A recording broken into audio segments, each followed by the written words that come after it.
Good morning everyone. ఈరోజు topic వచ్చేసి డిబెంచర్లు. మనము కంపెనీని స్థాపించడానికి నిధులు అవసరం పడతాయి. ఈ నిధులను మనం సేకరించడానికి ఉన్నటువంటి మార్గాలు మనకు రెండు రకాలని చెప్తున్నాం. వాటాల ద్వారా సేకరించుకోవచ్చు, డిబెంచర్ల ద్వారా సేకరించుకోవచ్చు. వాటాలు అనేది యజమానులు ఇచ్చేటువంటి నిధులను వాటా మూలధనం అంటారు. ఇది రుణ మూలధనంగా చెప్పుకోవడం జరుగుతుంది. అంటే ఇది కూడా బయట వ్యక్తుల నుంచే కంపెనీ సేకరించేటువంటి నిధి, కానీ వీళ్ళకు తిరిగి ఒక నిర్ణీత సమయం తర్వాత చెల్లించవలసి ఉంటుంది. అంటే 5 సంవత్సరాల తర్వాత దీర్ఘకాల అప్పులు, అంటే దీర్ఘకాలం తర్వాత తిరిగి చెల్లించే నిమిత్తం బయట ఉన్నటువంటి పొదుపుదారుల నుంచి నిధులను సేకరించే విధానాన్ని మనం డిబెంచర్గా చెప్పుకోవచ్చు. ఇంకా డిబెంచర్ అనేది కంపెనీకి రుణ మూలధనం, అంటే తిరిగి చెల్లించవలసిన మూలధనం. రుణం అంటేనే అప్పు, అంటే తిరిగి చెల్లించవలసిన నిధి. మరి దీనికి ఒక స్థిరమైన వడ్డీ ఉంటుంది.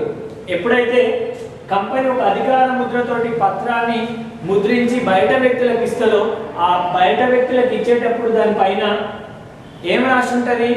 మీరు ఇచ్చేటువంటి మొత్తం, అంటే ప్రిన్సిపల్ అమౌంట్, మొత్తం అమౌంట్, దానికి వడ్డీ ఎంత, ఏ తేదీ లోపల తిరిగి చెల్లిస్తాం, అంటే 3 విషయాలను క్లియర్గా రాసి ఇచ్చేటువంటి ప్రామిసరీ పత్రం, ప్రామిసరీ నోట్. అంటే కంపెనీ ఒక ప్రామిసరీ నోట్ను ప్రింట్ చేసి బయట వ్యక్తుల నుంచి నిధులను సేకరిస్తుంది. ఆ ప్రామిసరీ నోట్ పైన ఏముంటుంది? వడ్డీ రేటు, తిరిగి చెల్లించే కాలము, మొత్తం రూపాయలు ఉంటుంది. అంటే ఖచ్చితంగా ఒక దీర్ఘకాలం తర్వాత ప్రజల నుంచి సేకరించినటువంటి నిధులను తిరిగి మళ్ళీ వాళ్ళకు ఇవ్వాల్సి ఉంటుంది. అంటే ఈ కంపెనీ తోటి పర్మనెంట్గా ఉండరు, స్థిరకాలం ఉండరు, కంపెనీ తోటి శాశ్వతంగా ఉండరు. అంటే కొన్ని రోజులు మాత్రమే ఉంటారు. సో కొన్ని రోజులు మాత్రమే ఉంటారు అంటే వీళ్ళని ఏమనొచ్చు? పర్మనెంట్ మూలధనం అనొచ్చా? అనరాదు. కాబట్టి కంపెనీ అవసరాల నిమిత్తం, ప్రస్తుత అవసరాల నిమిత్తం, అంటే దీర్ఘకాలిక అవసరాల నిమిత్తం నిధులను సేకరించుకోవడానికి ఉన్నటువంటి సులభమైన మార్గం. మరి దీని గురించి లాభాలు ఏంటివి, నష్టాలు ఏంటివో చూద్దాం. లాభాలు: స్థిరమైన ఆదాయం, తక్కువ నష్టపోయేది. ఎవరైతే డిబెంచర్ పేపర్లను కొంటారో, డిబెంచర్ త్రూలో పెట్టుబడి పెడతారో, వాళ్ళకు కంపెనీకి లాభం వచ్చినా నష్టం వచ్చినా సంబంధం లేదు. లాభ నష్టాలతోటి సంబంధం లేకుండా కంపెనీ ఖచ్చితంగా వడ్డీ చెల్లించడం జరుగుతుంది, స్థిరమైనటువంటి వడ్డీని చెల్లించడం జరుగుతుంది.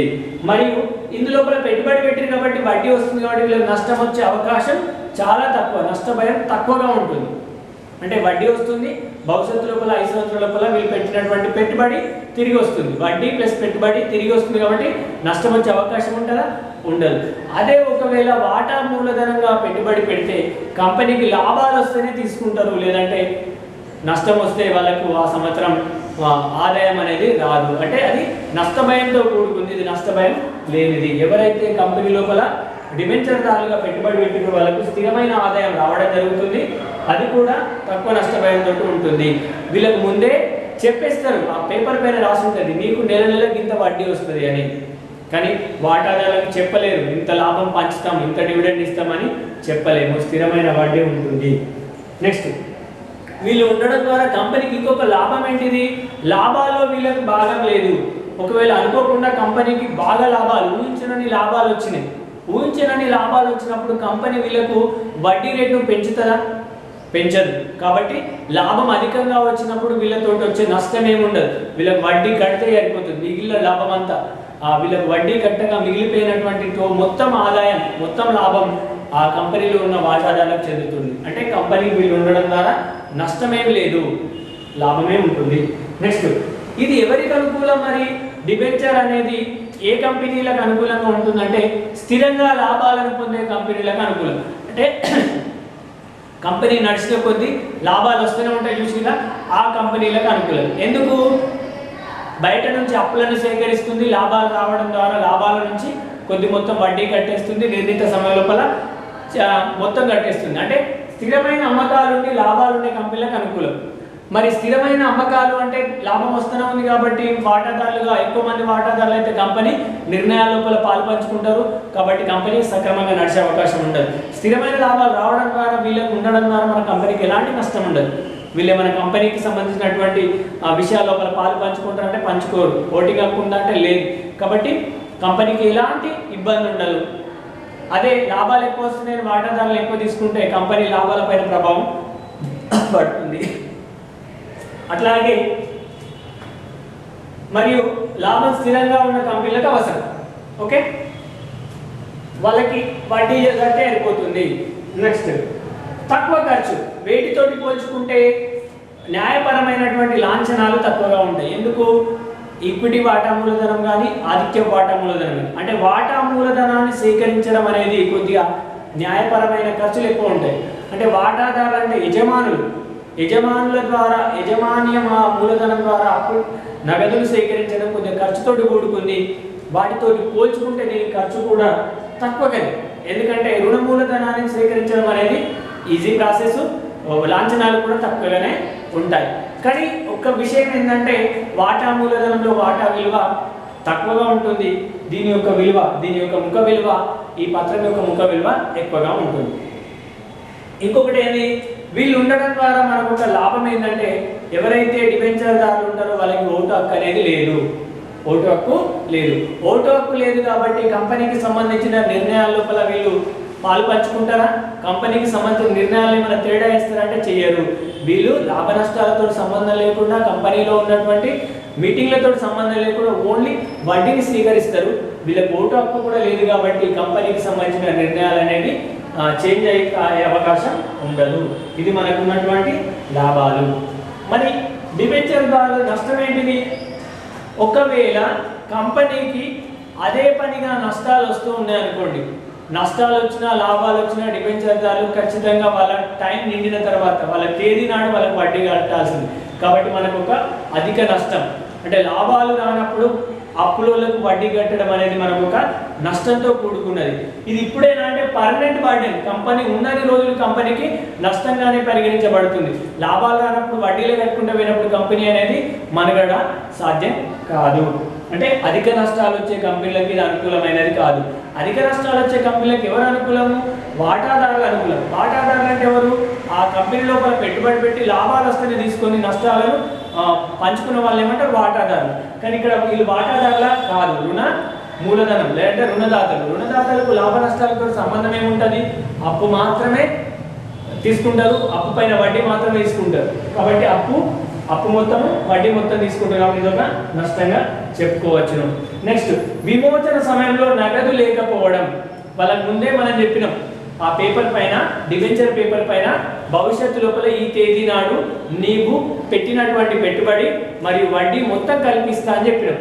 ఆ తేదీ వచ్చినప్పుడు మన కంపెనీ నష్టాలలో ఉన్నప్పుడు ఖచ్చితంగా ఆ విమోచన డేట్ నాడు వాడు పెట్టినటువంటి పెట్టుబడి మరియు వడ్డీని తిరిగి చెల్లించడం అనేది కంపెనీకి ఒక పెద్ద నష్టం.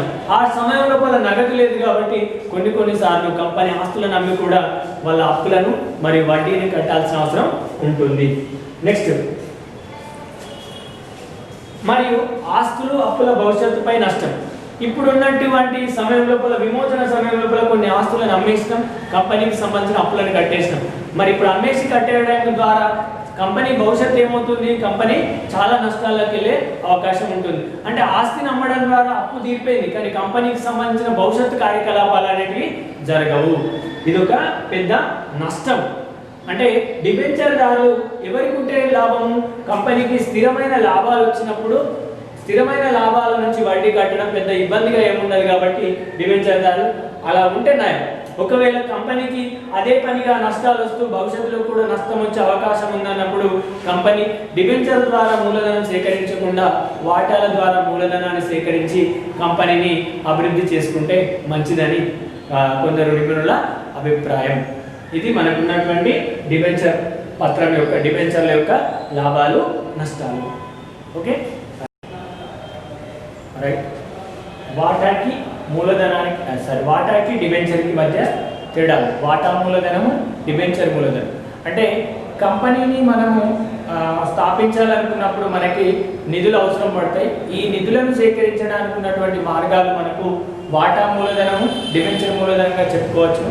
వాటా మూలధనం అనేది యజమానుల ద్వారా సేకరించబడుతుంది. అంటే యజమానులు అందరూ తీసుకొచ్చి కంపెనీలో పెడతారు, లాభం వచ్చినప్పుడు తీసుకెళ్తారు, నష్టం వచ్చిన వాళ్ళు భరించడానికి సిద్ధంగా ఉంటారు.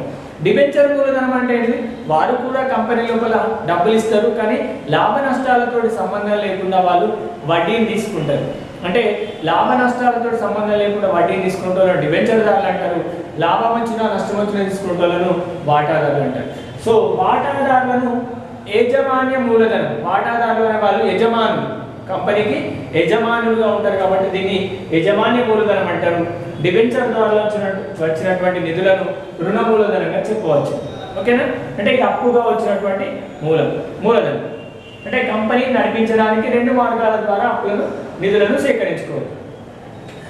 ఇక్కడ యజమానులకు ద్వారా వచ్చిన మూలధనానికి మనం చెల్లించేటువంటి ప్రతిఫలాన్ని మనం డివిడెండ్గా చెప్పవచ్చు.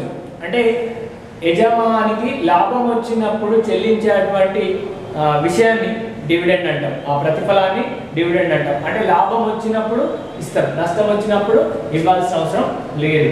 కానీ ఎవరైతే రుణ మూలధనం ద్వారా పెట్టుబడి పెట్టినో వాళ్ళని డిబెంచర్దారులు అంటారు. డిబెంచర్దారులకు వచ్చే ప్రతిఫలం ఏంటిది? వడ్డీ. అంటే వీళ్ళకు లాభము నష్టంతో సంబంధం లేకుండా వీళ్ళకు వడ్డీ చెల్లించవలసి ఉంటుంది. అంటే నిర్ణీత కాలానికి వడ్డీ కట్టవలసి ఉంటుంది. అంటే వడ్డీ తీసుకునేటోళ్ళేనేమో డిబెంచర్లు అంటారు, లాభాలను పంచుకునేటోళ్ళనేమో, లాభాలను తీసుకునేటోళ్ళేమో వాటాదారులు అంటారు. మరి ఇంకొక విషయం ఏంటి ఇందులో కూడా? లాభం వచ్చింది, లాభం వచ్చిన తర్వాత ఎంత లాభాన్ని వాటాదారులకు పంచాలని బోర్డ్ ఆఫ్ డైరెక్టర్లు, అంటే కంపెనీకి ఉన్నటువంటి డైరెక్టర్ల నిర్ణయం ద్వారా లాభాలను పంచడం జరుగుతుంది. అంటే డైరెక్టర్ల నిర్ణయంపై కానీ లాభము నష్టము లేదంటే లాభాలు వచ్చినటువంటి శాతాలపైన కానీ డివిడెండ్ యొక్క రేటు, డివిడెండ్ యొక్క శాతం ఆధారపడి ఉంటుంది. కానీ వడ్డీ రేటు అనేది ఎవరిపైన ఆధారపడి ఉండదు. ఎప్పుడైతే మనం బయట వ్యక్తుల నుంచి అప్పులను సేకరిస్తున్నామో ఆ సేకరించే అప్పు పైన ఏం రాసి ఉంటుంది? వడ్డీ రేటు రాసి ఉంటుంది. అంటే నిర్ణీత కాలానికి ఇంత వడ్డీ కట్టాలి, ఇంత వడ్డీ చెల్లించాలని ఆ బాండ్ పేపర్ పైన, అక్నాలెడ్జ్మెంట్ పత్రం పైన రాసి ఉంటుంది. అంటే ఆ పత్రం మీద ముందే రాసి ఉంటుంది, ఆ రాసిన ప్రకారం ఇవ్వాల్సి ఉంటుంది. లాభ నష్టాలతోటి సంబంధం లేదు. లాభం ఎక్కువ వచ్చినా వడ్డీ ఎక్కువ కట్టాల్సిన అవసరం లేదు, లాభం తక్కువ వచ్చినా వడ్డీ తక్కువ కట్టాల్సిన అవసరం లేదు. అంటే నిర్ణీతమైన వడ్డీ ముందే డిక్లేర్ అయి ఉంటుంది. అంటే భవిష్యత్తు లోపల మనం ఇంత వడ్డీ చెల్లిస్తామని వాళ్ళకి ముందే అగ్రిమెంట్ రాసిచ్చాం. కానీ భవిష్యత్తు లోపల ఇంత డివిడెండ్, ఇంత లాభం పంచుతామని ముందు రాసియలేము. నెక్స్ట్ యజమానులకు ఇంకొక ఓటు హక్కు ఉంటుంది. యజమాని కాబట్టి అతడు నష్టభయాన్ని కూడా అనుభవిస్తాడు. అంటే నష్టభయాన్ని కూడా ఇతనికి ఒక అడిషనల్గా ఒకటి వచ్చింది. ఏంటిది? ఓటు హక్కు. అంటే ఇతడు లాభం వచ్చినా నష్టం వచ్చినా తీసుకుంటుంది కాబట్టి ఇతన్ని ఏమనొచ్చు? యజమాని అంటారు. యజమానులకు ఉండేటువంటి ఓటు హక్కు ద్వారా బోర్డ్ ఆఫ్ డైరెక్టర్, అంటే డైరెక్టర్లను ఎంచుకొని డైరెక్టర్ల త్రూనే కంపెనీని నడిపించడం జరుగుతుంది. అంటే వీళ్ళకు ఓటు హక్కు ఉంటుంది. ఎవరైతే వడ్డీని తీసుకుంటారో డిబెంచర్దారులకు వాళ్ళకు వడ్డీ మాత్రమే చెల్లించడం జరుగుతుంది. కాబట్టి వీళ్ళు లాభ నష్టాల లోపల ఎలాంటి పాలు పంచుకోరు. కాబట్టి వీళ్ళు రుణదాతలకు ఓటు హక్కు అనేది ఉండదు. వీరు ఎలాంటి సమావేశంలో పాల్గొనరు. ఎవరైతే వాటాదారులు ఉంటారో వాళ్ళు కంపెనీకి సంబంధించిన ప్రతి సమావేశంలో పాల్గొని కంపెనీకి సంబంధించిన నిర్ణయాలన్నిటి లోపల వీళ్ళు పార్టిసిపేట్ చేసి కంపెనీ యొక్క డెవలప్మెంట్కి ఎస్టాబ్లిష్మెంట్ కోసం కృషి చేస్తారు. వీళ్ళకి ఓటు హక్కు ఉంటుంది, వాళ్ళకి ఓటు హక్కు ఉండదు. యజమానులు కాబట్టి ఓటు హక్కు ఉంటుంది, రుణదాతలు కాబట్టి ఓటు హక్కు ఉండదు. నెక్స్ట్, ఇది పర్మనెంట్ క్యాపిటల్. ఒక్కసారి వాటాల రూపంలో డబ్బులను సేకరించినటువంటి కంపెనీ తిరిగి ఎవరైతే వాటాదారులు ఉన్నారో వాళ్ళకి తిరిగి డబ్బులను నేరుగా చెల్లించదు. ఒకవేళ కంపెనీకి సంబంధించినటువంటి వాటాలను సంబంధించిన డబ్బులను తిరిగి తీసుకోవాలంటే వీరు నేరుగా తీసుకోవడానికి అవకాశం లేదు. ఆ వాటాను స్టాక్ ఎక్స్చేంజ్ దగ్గరికి వెళ్ళి వాటాను అమ్మవలసి ఉంటుంది. వారు ఆ డివిడెండ్ యొక్క నిష్పత్తి ప్రకారం, డివిడెండ్ పెరిగిన దాన్ని బట్టి వాటా విలువ పెరుగుతూ ఉంటుంది. దాని ప్రకారం వాళ్ళు సెకండరీ మార్కెట్ అయినటువంటి స్టాక్ మార్కెట్లో అమ్ముకోవడం జరుగుతుంది. కంపెనీకి ఒకసారి వచ్చినటువంటి ఆ మూలధనం తిరిగి వాటాదారుని చేతికి వెళ్ళదు. ఎప్పుడు వెళ్తుంది? కంపెనీ పరిసమాప్తి, మూసివేసే సమయంలో వల్లే వాళ్ళు పెట్టినటువంటి పెట్టుబడి మరియు లాభము లేదంటే నష్టం, అంటే ఏదో కొద్దిగా, అంటే ఆ పరిసమాప్తి కంపెనీ మూసివేసే సమయంలో వారి దగ్గరికి వెళ్ళడం జరుగుతుంది. కానీ దీనికి నిర్ణీత సమయం లేదు. వాళ్ళ దగ్గరికి వెళ్ళి నిధులను సేకరించినప్పుడు కంపెనీ డైరెక్ట్ చెప్తుంది, మీరు పర్మనెంట్ కాదు, మీరు ఎప్పటికీ మా దగ్గర ఉండరు, మీరు ఒక 5 సంవత్సరాల తర్వాత మీరు పెట్టినటువంటి పెట్టుబడి తిరిగి మీకే ఇవ్వడం జరుగుతుంది. విత్ వడ్డీతోటి అని ముందుగా చెప్పడం జరుగుతుంది. అంటే నిర్ణీత సమయం ఉంటుంది, నిర్ణీత సమయం లోపల ఖచ్చితంగా వాళ్ళు ఇచ్చిన డబ్బుల్ని వడ్డీతో సహా చెల్లించాల్సి ఉంటుంది. కానీ వాటాల ద్వారా సేకరించిన దాన్ని తిరిగి చెల్లించలేము. ఎప్పుడు చెల్లిస్తారు? పరిసమాప్తి సమయంలోనే చెల్లిస్తారు. ఇక్కడ మాత్రం 5 సంవత్సరాలు, 10 సంవత్సరాలు, 20 సంవత్సరాలు దానిపైన రాసి ఉంటుంది. ఆ రాసిన దాన్ని బట్టి చెల్లించడం జరుగుతుంది. నెక్స్ట్, ఎవరైతే యజమానులుగా పెట్టుబడి పెట్టిరో వాళ్ళని సాహసోపేతమైన చర్య, సాహసోపేతమైన పెట్టుబడిగా చెప్పవచ్చు. వీళ్ళు లాభం వచ్చినా నష్టం వచ్చినా తీసుకుంటారు కాబట్టి వీళ్ళని సాహసోపేతమైన పెట్టుబడిగా చెప్పుకోవచ్చును. ఎవరైతే డిబెంచర్ రూపంలో పెట్టుబడి పెట్టిరో వీళ్ళు సాహసం చేయడానికి ముందుకు రావడం లేదు. అంటే లాభం నష్టం మాకు అవసరం లేదు, స్థిరమైనటువంటి ఆదాయం ఉంటే చాలు అనుకుని జాగ్రత్త పడేవాళ్ళు కాబట్టి వీళ్ళను జాగ్రత్త పరమైనటువంటి పెట్టుబడిగా చెప్పుకోవడం జరుగుతుంది. వీళ్ళు లాభం నష్టంతో సంబంధం ఉండదు, జాగ్రత్తగా మెయింటైన్ చేస్తూ ఉంటారు. లాభం నష్టం అవసరం లేదు, మాకు స్థిరంగా వడ్డీ వస్తే సరిపోతుంది అని అనుకుంటున్నారు. ఏది ఏమైనప్పటికీ కంపెనీ ప్రారంభించాలన్నా, కంపెనీకి నిధుల అవసరం ఉన్నా ఈ 2 మార్గాల ద్వారా కంపెనీ వాటాలను సేకరించడం జరుగుతుంది. ఎవరైతే స్థిరంగా లాభాలు వచ్చే కంపెనీలు వాళ్ళు డిబెంచర్ రూపంలోకి వెళ్ళడం జరుగుతుంది. అంటే డిబెంచర్ ద్వారా ఆదాయాన్ని సేకరించుకోవడం జరుగుతుంది. కొన్ని ఫ్లక్చువేషన్ అంటే ఆదాయాల లోపల అసమానతలు ఉన్న కంపెనీలు మాత్రం వాటాల ద్వారా నిధులను సేకరించుకునే అవకాశం ఉంటుంది. ఇది మనకు ఉన్నటువంటి వాటాకి డిబెంచర్కి మధ్యలో ఉన్నటువంటి తేడాలు.